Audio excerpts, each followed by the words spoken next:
Hey, how's it going? It's Sam Frost here, back with some more digital marketing advice. In today's video, I want to talk about remarketing. So if you're not familiar with the concept, I can pretty much guarantee you will be from a consumer's perspective when I explain it. Remarketing refers to those ads that chase you around the internet.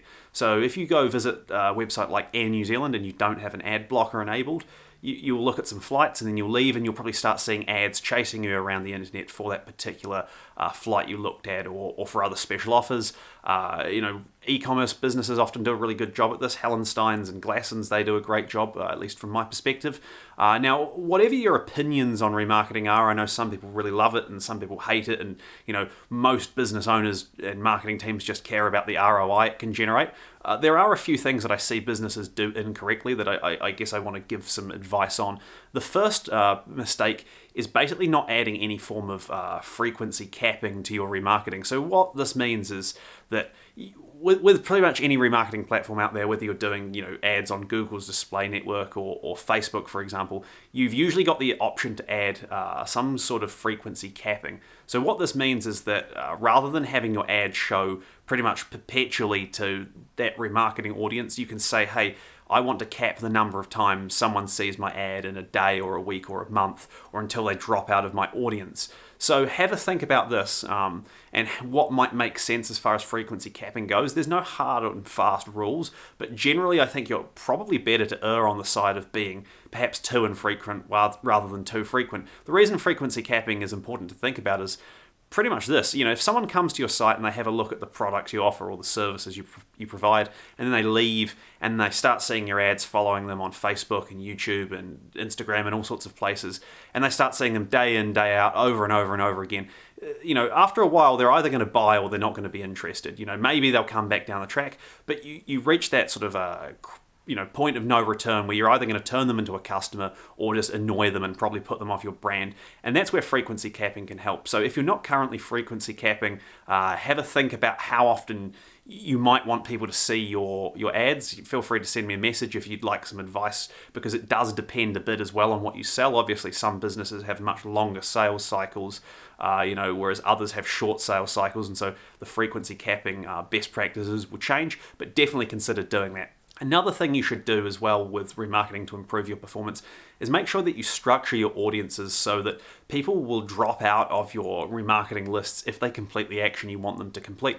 So the best way to think about this is, let's say that you have a landing page you drive traffic to, and then you start remarketing to the people who don't go through and complete that landing page. Now, what a lot of businesses will do is not then set up the next step. And the next step is basically setting up an exclusion list that says anyone who actually progresses through that landing page and completes the required action, so they fill out your pricing form or your request form, and they hit that confirmation page that says, hey, thank you for submitting your information, we'll be in touch soon. Well, what you actually want to do is exclude people who've hit that page from now seeing your ads, or you might put them on a different list and show them something else, because there's not much point in showing your ads that are pushing a particular action to someone who's already completed an action. And in fact, it can actually be damaging for your brand. One type of business that suffers from this problem quite frequently, at least in my experience, are e-commerce businesses. Let's say that someone, you're selling products online, someone comes along, they view a product, they add that product to their cart and they purchase that product, and then they see a remarketing ad for that same product at 10% off the next week. It's going to be, at the very least, a bit of a disappointing customer experience and could actually really put people off your brand. So make sure you map out what actions and pathways you want people to go down, and then have those points where you say, hey, if someone gets to this stage, I no longer want them to see this first campaign that's trying to get them to inquire or buy. I now want them to see something else, or I don't want them to see anything at all until they're ready to take the next level of action and come back and purchase or inquire again. So do think about that as well. Obviously, done correctly, remarketing can really help boost the performance you get, but done incorrectly, it can lead to some of these situations that are a little bit unfortunate and can be damaging for your brand. And the final piece of advice I've got for today with regards to boosting the performance of your remarketing is to think about actually splitting up your audiences. Now, what I mean by this is a lot of businesses, especially B2B businesses, will often do remarketing at quite a generic level. So you'll say, hey, I'm going to show my ads to anyone who's come to my site. And that's, you might have a whole lot of different verticals you serve or a whole lot of different categories of products you provide.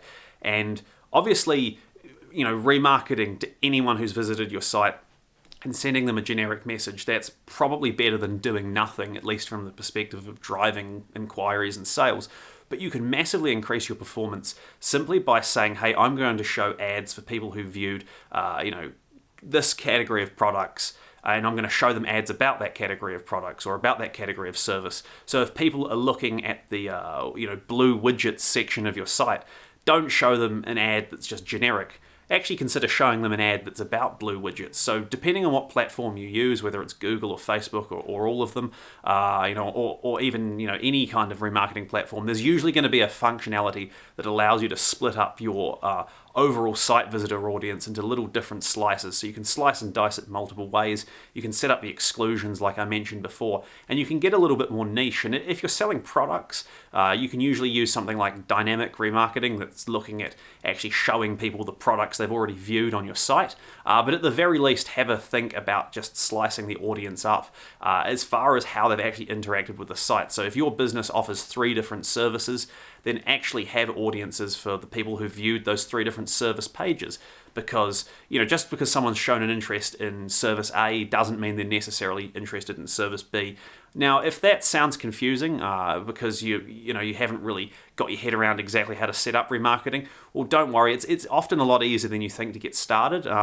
Feel free to send me a message. I'd be glad to help you out. You can leave a comment underneath the video description as well if you'd like to discuss your thoughts on remarketing or get some advice.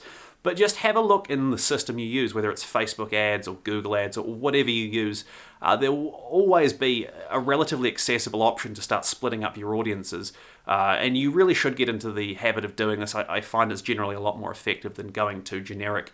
Obviously, if you really do struggle or you don't have enough website traffic to be able to do different types of audiences, well, then you might have to roll with a generic message. So anyone who comes to your site in the last X number of days receives this generic message. But if you do have the ability to split that message up into multiple verticals or categories or types, then I would encourage you to go down that path because I think it will be more effective for you.